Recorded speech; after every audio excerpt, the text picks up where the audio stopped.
Each time prices climb, a small piece of your independence disappears. Food costs more. Housing costs more. Fuel costs more. Month after month, the numbers creep upward. And if it feels like your income doesn't go as far as it once did, that's not in your head. What you're witnessing is one of the most subtle wealth shifts ever recorded, a cycle that quietly repeats itself across generations. Inflation isn't just about higher prices, it decides who gets to shape tomorrow. Welcome to the Finance Rewind, where money, influence, and history intersect, and where nothing is as straightforward as it seems. For most people, inflation feels like disorder, runaway prices, shrinking savings, a system slowly coming undone. But from the perspective of those in power, inflation represents structure. It's how modern economies sustain themselves. It's how governments fund wars without openly increasing taxes. It's how corporations reduce the burden of debt, and it's how the wealthy see their assets grow while everyone else struggles to keep pace. So the real question isn't what causes inflation, it's why it's permitted to return again and again. To understand that, we have to look back to a time when inflation was seen as a crisis, not a goal. In the early 1900s, major economies were anchored to gold. Every banknote represented a claim on physical metal locked away in vaults. This system made money limited and predictable. It also meant governments couldn't simply print their way out of poor decisions. If spending exceeded income, leaders had only two options: raise taxes or accept failure. Inflation, when it occurred, was usually tied to war or collapse, a breakdown in discipline. The idea that a government might deliberately pursue inflation would have been unthinkable. Then, the system unraveled. The Great Depression of the 1930s destroyed faith in strict monetary control. Prices fell, incomes vanished, banks collapsed, the economy stalled, not because money lost value, but because it gained it. When currency became more valuable over time, people stopped spending. Debt grew heavier every day. The result was an economic downward spiral, and it permanently reshaped how leaders viewed money. After World War II, inflation stopped being feared and started being used. Governments emerged from the war buried under massive debt, in some cases exceeding twice their entire economic output. Paying it back outright wasn't realistic, so they chose another path. They let inflation quietly erase it. Throughout the 1950s and 1960s, government debt shrank, not because nations became dramatically richer, but because the real value of what they owed dissolved over time. $1 trillion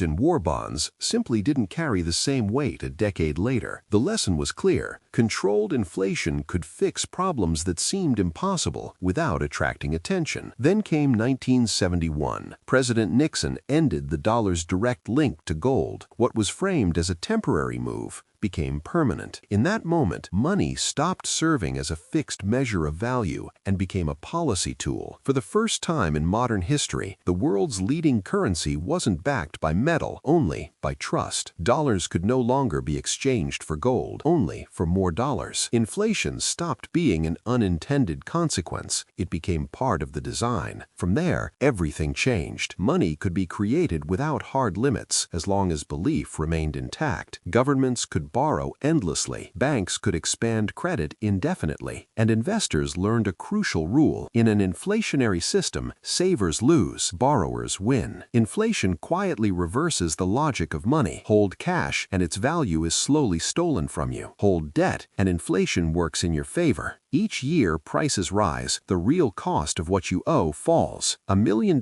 mortgage might feel overwhelming today, but decades of steady inflation make that same debt feel smaller and smaller. At the same time, assets, homes, stocks, land, rise in nominal price. Inflation doesn't just reduce debt, it magnifies wealth. That's the contradiction at the core of the system. The same force that crushes the poor sustains the rich. And it doesn't require secret meetings or shadowy plots. It's simple math. Inflation is what allows a credit-based economy to survive. Without it, every borrowed dollar would have to be repaid at the same real value it had at the start, an impossible demand in a system built on expanding debt. So governments, central banks, and corporations reached an unspoken agreement: let the currency weaken slowly each year rather than allow the entire system to collapse. But where does that leave the average person? The answer is straightforward and brutal. Wages almost never keep up. The cost of living moves faster than incomes ever do. Paychecks lag behind, while prices sprint ahead. What used to be a safe strategy for the middle class, saving, slowly turns into a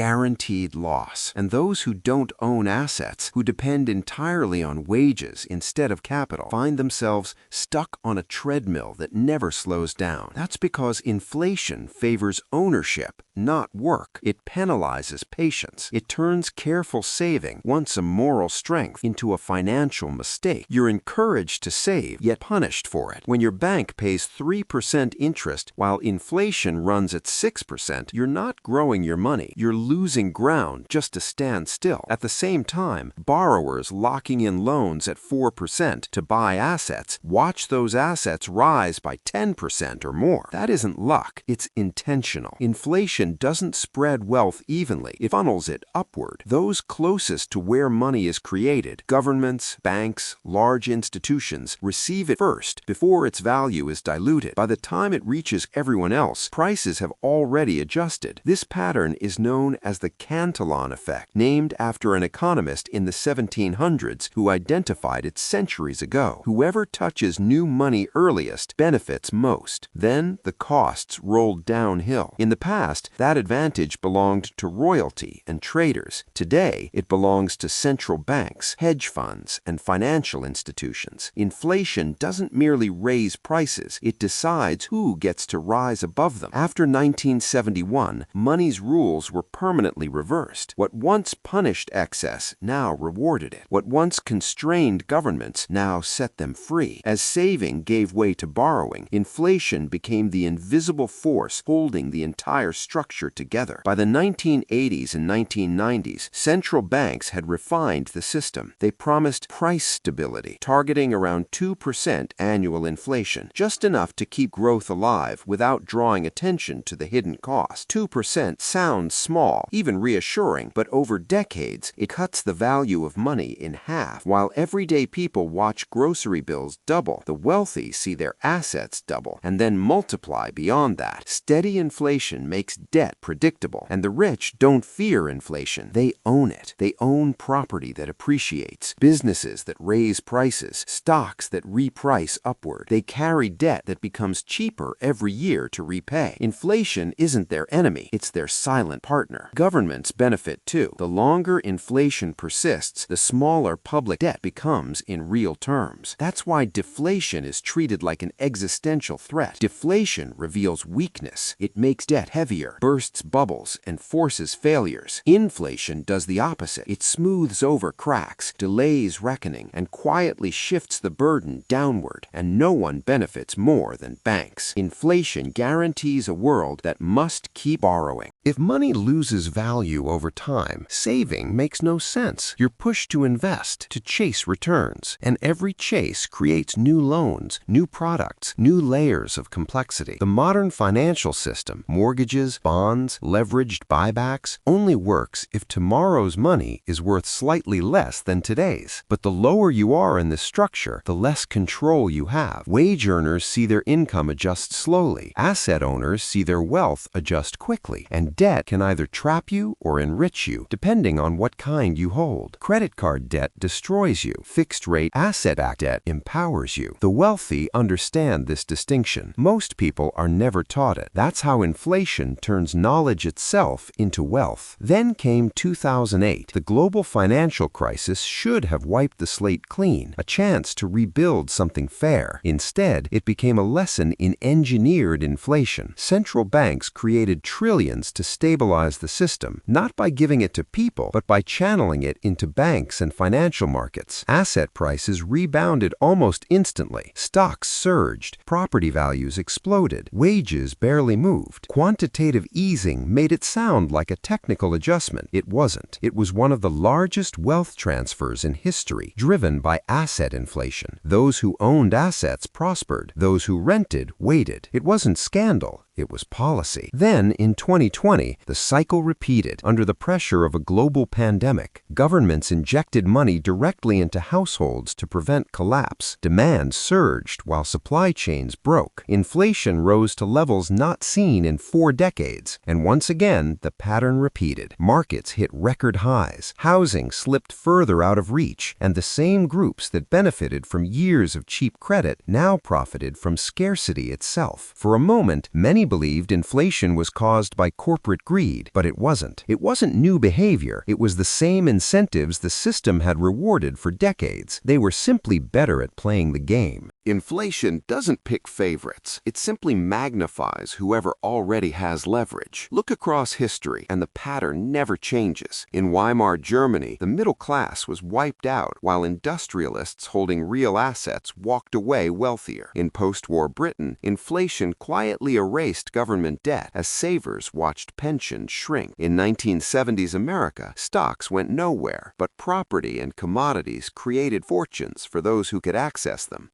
And in the 2020s, the wealthiest 1% gained trillions, while the typical household fell further behind. Different decades, same outcome.